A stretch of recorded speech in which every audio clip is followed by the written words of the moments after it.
नमस्कार, दिल्ली एनसीआर की खबरों में आपका स्वागत है। मैं हूं आपके साथ शैलजा त्यागी। तो दिल्ली का युवा अब केवल नौकरी खोजने वाला नहीं बल्कि विकसित भारत की दिशा देने वाला नेतृत्व बन रहा है। दिल्ली स्टार्टअप युवा फेस्टिवल में युवाओं को इनोवेटर्स, क्रिएटर्स और इन्वेस्टर्स के साथ संवाद करने का अवसर मिला। इस अवसर पर केंद्रीय राज्य मंत्री जयंत चौधरी और कैबिनेट सहयोगी आशीष सूद की उपस्थिति रही। आयोजकों ने बताया कि दिल्ली को स्टार्टअप कैपिटल बनाने के लिए मिशन मोड में काम चल रहा है और जल्द ही दिल्ली स्टार्टअप पॉलिसी लागू की जाएगी, जिससे युवा अपने आइडिया से स्टार्टअप और आत्मनिर्भर बनने तक का मार्ग पा सकेंगे।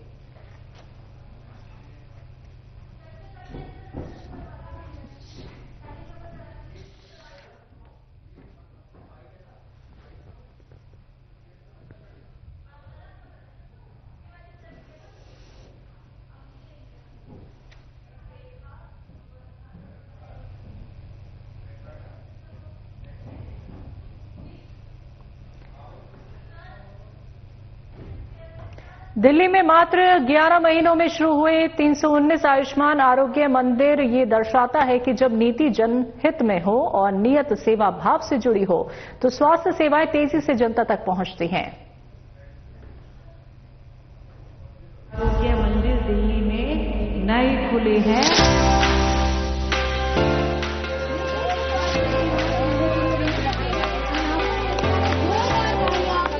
इससे पहले 238 थे, कुल मिलाकर के 319 आयुष्मान आरोग्य मंदिर।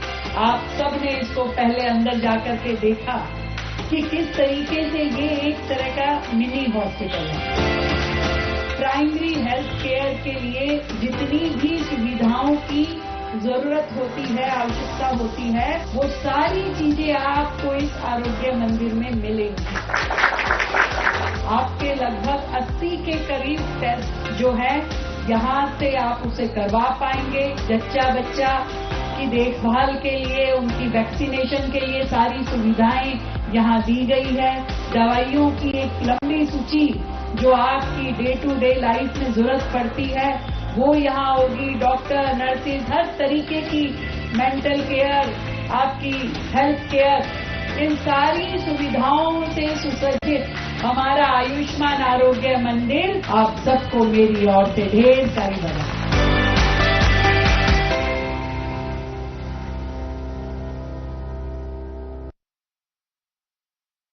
तो मकर संक्रांति के पावन अवसर पर बीजेपी प्रदेश कार्यालय में विशेष कार्यक्रम आयोजित हुआ, जिसमें कार्यकर्ताओं ने पर्व की खुशियां साझा की। कार्यक्रम में प्रदेश अध्यक्ष वीरेंद्र सचदेवा, सांसद मनोज तिवारी समेत पार्टी के वरिष्ठ पदाधिकारी और निष्ठावान कार्यकर्ता मौजूद रहे। इस अवसर पर नेताओं ने लोक परंपराओं और सकारात्मक परिवर्तन के महत्व पर जोर दिया और संगठन की शक्ति व जन सेवा के संकल्प को नई ऊर्जा प्रदान करने का संदेश दिया।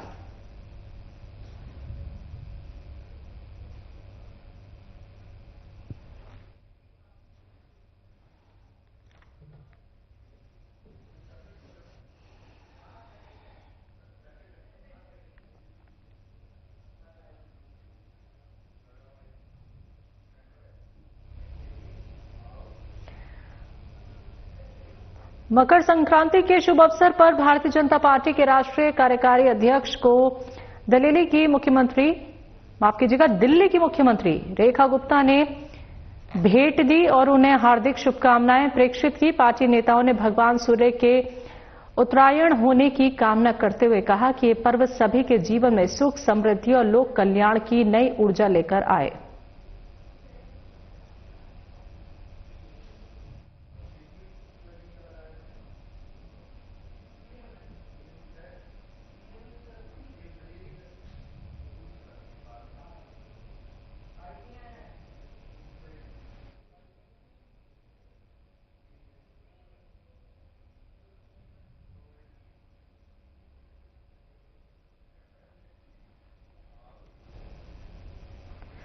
थिरुएल मुरुगन जी के निवास पर पोंगल उत्सव आयोजित हुआ, जिसमें प्रधानमंत्री नरेंद्र मोदी ने शिरकत की और उसके बाद अपने सोशल मीडिया अकाउंट पर ट्वीट करते हुए कहा कि पोंगल की उमंग और उत्साह झलक रहा था।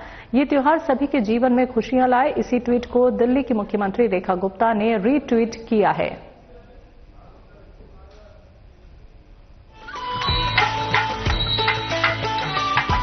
वणक्कम इनिय पोंगल नड़वातकल।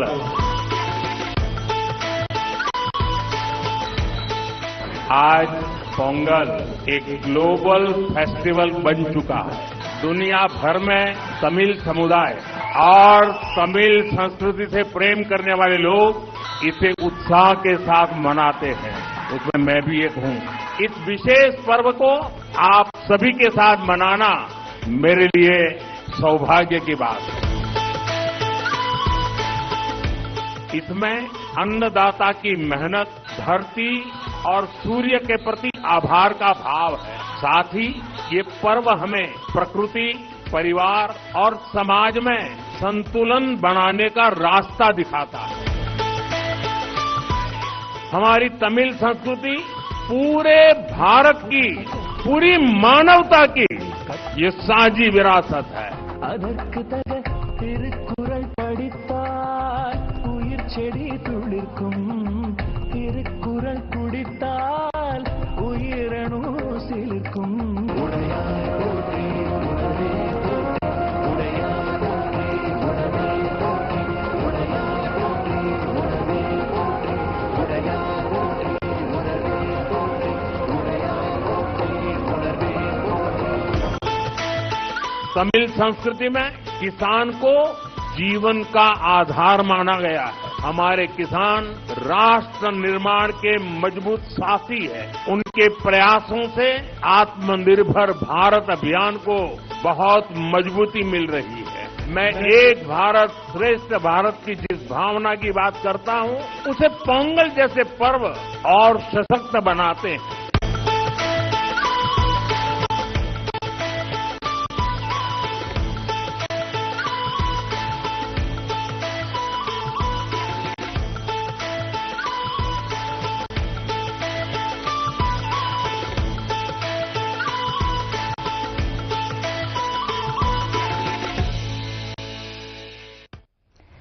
पीएम मोदी ने कहा कि बीते 11 सालों से देश के हर सेक्टर में संभावनाओं के अनंत द्वार खुल रहे हैं। कंटेंट और क्रिएटिविटी इन्हीं में शामिल है। जहां हमारे युवा साथी रामायण और महाभारत की प्रेरक कहानियों को भी गेमिंग वर्ल्ड का हिस्सा बना सकते हैं। यहां तक कि हमारे भगवान हनुमान ही पूरी दुनिया की गेमिंग को चला सकते हैं। अभी आपसे बातें शुरू की तो 2014 का जिक्र किया था। तब यहां बैठे ज्यादातर युवा 8-10 साल के ही रहे होंगे। अखबार पढ़ने की उनकी आदत भी नहीं डेवलप हुई होगी।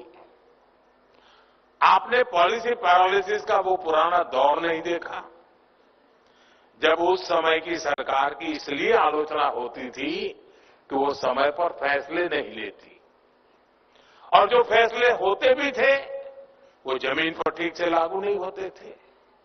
नियम कायदे ऐसे थे जिससे हमारा नौजवान कुछ नया करने के बारे में सोच भी नहीं सकता था। देश का युवा परेशान था कि इतनी बंदिशों में वो जाए तो जाए कहां। साथियों, हालत ये थी कि अगर किसी एग्जाम के लिए, जॉब के लिए अप्लाई करना होता था तो सर्टिफिकेट अटेस्ट कराने के लिए अफसरों और नेताओं के साइन लेने में ही दम निकल जाता था। फिर फीस का डिमांड ड्राफ्ट बनाने के लिए बैंक और पोस्ट ऑफिस के चक्कर लगाने पड़ते थे। अपना कोई बिजनेस शुरू करना होता था तो बैंक कुछ हजार रुपये लाने के लिए 100 गारंटी मांगते थे। आज ये बातें बहुत असामान्य लगती हैं, लेकिन एक दशक पहले तक यही सब कुछ चलता था। साथियों, आपने यहां स्टार्टअप्स को लेकर प्रेजेंटेशन दिया। मैं आपको स्टार्टअप इकोसिस्टम का ही उदाहरण देता हूं कि इसमें जो परिवर्तन होता है वो कैसे हुआ है।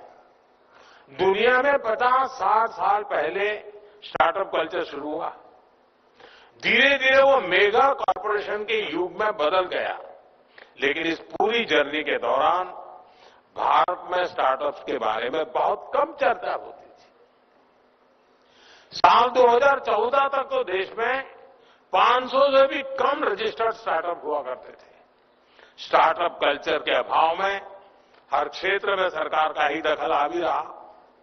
हमारा युवा टैलेंट, उसका सामर्थ्य, उसे अपने पूरा करने का मौका नहीं मिला। साथियों, मुझे अपने देश के युवाओं पर भरोसा है, आपके सामर्थ्य पर भरोसा है, इसलिए हमने एक अलग राह चुनी। हमने युवाओं को ध्यान में रखते हुए एक के बाद एक नए स्कीम्स बनाई। यही से स्टार्टअप रिवॉल्यूशन ने भारत में असली गति पकड़ी। Ease of doing business reforms, startup India, digital India, funds of funds, tax और कंप्लायंस सिंप्लीफिकेशन, ऐसे अनेक इनिशिएटिव लिए गए। ऐसे सेक्टर जहां पहले सिर्फ सरकार की सब कुछ थी, सब कुछ उसी की चलती थी, उनको युवा इनोवेशन, युवा एंटरप्राइज के लिए ओपन किया गया। इसका जो प्रभाव हुआ वो भी एक अलग ही सक्सेस स्टोरी बन चुका है। साथियों, आप स्पेस सेक्टर को ही लीजिए। 5-6 साल पहले तक स्पेस सेक्टर को आगे बढ़ाने की जिम्मेदारी सिर्फ इसरो पर थी। हमने स्पेस को प्राइवेट एंटरप्राइज के लिए ओपन किया, इससे जुड़ी व्यवस्थाएं बनाई, संस्थाएं तैयार की और आज स्पेस सेक्टर में 300 से अधिक स्टार्टअप काम कर रहे हैं। देखते ही देखते हमारे स्टार्टअप स्काईरूट एरोस्पेस ने अपना रॉकेट विक्रम एस तैयार कर लिया है। अग्निकुल कॉस्मोस ने दुनिया का पहला 3D प्रिंटेड इंजन बनाकर सबको चौंका दिया है। ये सब स्टार्टअप की कमाल है। भारत के स्पेस स्टार्टअप अब लगातार कमाल करके दिखा रहे हैं। साथियों, मैं अब आपसे एक सवाल करता हूं। आप कल्पना करिए कि अगर ड्रोन उड़ाने पर 24 घंटे अनेकों तरह की पाबंदी लगी रहती तो क्या होता? ये थी। पहले हमारे यहां ड्रोन उड़ाना या बनाना दोनों कानूनों के जाल में फंसा हुआ था। लाइसेंस लेना पहाड़ चढ़ने जैसा काम था और इसे केवल सुरक्षा के नजरिए से ही देखा जाता था। हमने नए नियम बनाए, नियम आसान किए। इसके कारण आज हमारे यहां कितने ही युवाओं को ड्रोन से जुड़े सेक्टर में आगे बढ़ने का मौका मिला है।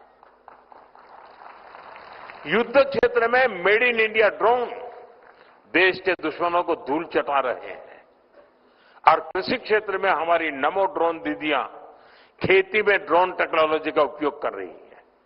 साथियों, डिफेंस सेक्टर भी पहले सरकारी कंपनियों पर ही निर्भर था। हमारी सरकार ने इसको भी बदला। भारत के डिफेंस इकोसिस्टम में स्टार्टअप के लिए दरवाजे खोले। इसका बहुत बड़ा फायदा हमारे युवाओं को ही मिला है। आज भारत में 1000 से अधिक डिफेंस स्टार्टअप्स काम कर रहे हैं। आज एक युवा ड्रोन बना रहा है तो दूसरा युवा एंटी ड्रोन सिस्टम बना रहा है। कोई एआई कैमरा बना रहा है, कोई रोबोटिक्स पर काम कर रहा है। साथियों, डिजिटल इंडिया ने भी भारत में क्रिएटर्स की एक नई कम्युनिटी खड़ी कर दी है। भारत आज ऑरेंज इकोनॉमी यानी कल्चर, कंटेंट और क्रिएटिविटी का अभूतपूर्व विकास होते देख रहा है। Bharat media, film, gaming, music, digital talent, VR, XR जैसे क्षेत्रों में एक बड़ा ग्लोबल सेंटर बन रहा है। अब यहां पर एक प्रेजेंटेशन में हमारे कल्चर को एक्सपोर्ट करने की बात कही आई है। मैं तो आप नौजवानों से आग्रह करता हूं, हमारी जो कहानियां हैं, कहानी किस्से हैं, रामायण है, महाभारत है, बहुत कुछ है, क्या हम उसमें गेमिंग की दुनिया में ले जा सकते हैं इन चीजों को? पूरी दुनिया में गेमिंग एक बहुत बड़ा मार्केट है, बहुत बड़ी इकोनॉमी है। हम अपनी माइथोलॉजी की कथाओं को लेकर के भी गेमिंग की दुनिया में नए नए खेल ले जा सकते हैं। हमारे हनुमान जी पूरी दुनिया की गेमिंग को चला सकते हैं।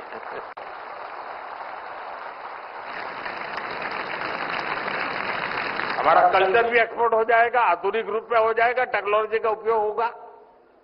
और आजकल भी मैं देख रहा हूं हमारे देश के कई स्टार्टअप हैं जो गेमिंग की दुनिया में बहुत बढ़िया भारत की बातें कह रहे हैं और बच्चों को भी खेलते खेलते भारत को समझना सरल हो जाता है। साथियों, world audio visual and entertainment summit यानी वेव्स युवा क्रिएटर्स के लिए एक बहुत बड़ा लॉन्च पैड बन गई है। यानी सेक्टर कोई भी हो, आपके लिए आज भारत में अनंत संभावनाओं के द्वार खुल रहे हैं।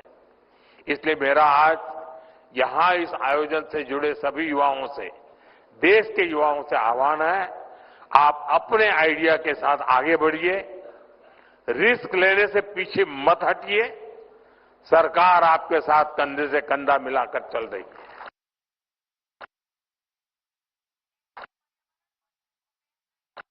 अध्यक्षता में दिल्ली सरकार के वायु प्रदूषण नियंत्रण एक्शन प्लान पर समीक्षा बैठक हुई।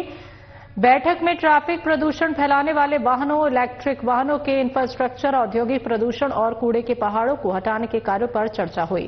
केंद्रीय राज्य मंत्री कीर्ति वर्धन सिंह, दिल्ली सरकार के मंत्री मनजिंदर सिंह सिरसा और वरिष्ठ अधिकारी भी उपस्थित रहे।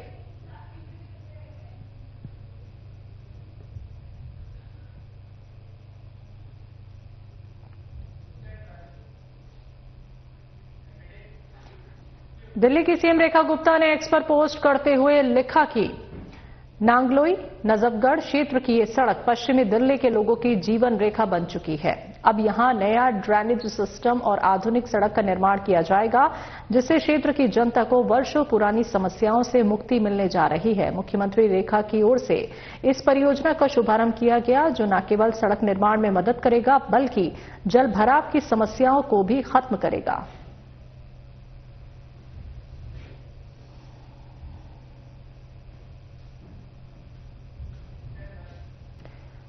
दिल्ली के कैबिनेट मंत्री कपिल मिश्रा ने प्रेस कॉन्फ्रेंस की विधानसभा में गुरु तेग बहादुर जी की शहादत के सम्मान पर चर्चा हो रही थी। उस समय आतिशी ने जो शब्द इस्तेमाल किए वो अपमानजनक हैं।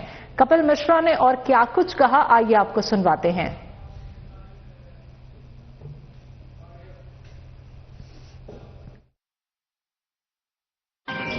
देखिए,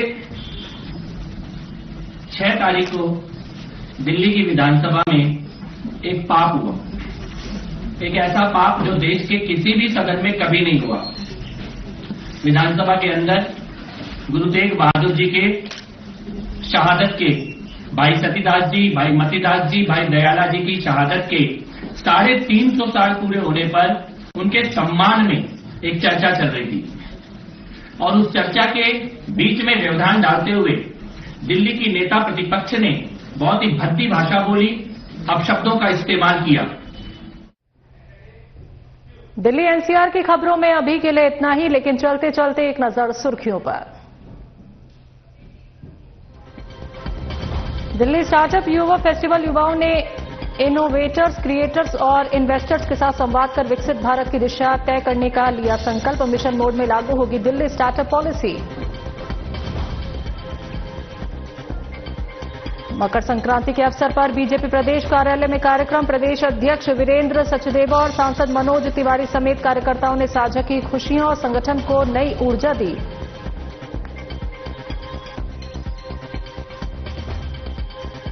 मकर संक्रांति पर दिल्ली मुख्यमंत्री रेखा गुप्ता ने बीजेपी राष्ट्रीय कार्यकारी अध्यक्ष को दी शुभकामनाएं। पार्टी नेताओं ने सुख समृद्धि और लोक कल्याण की कामना की।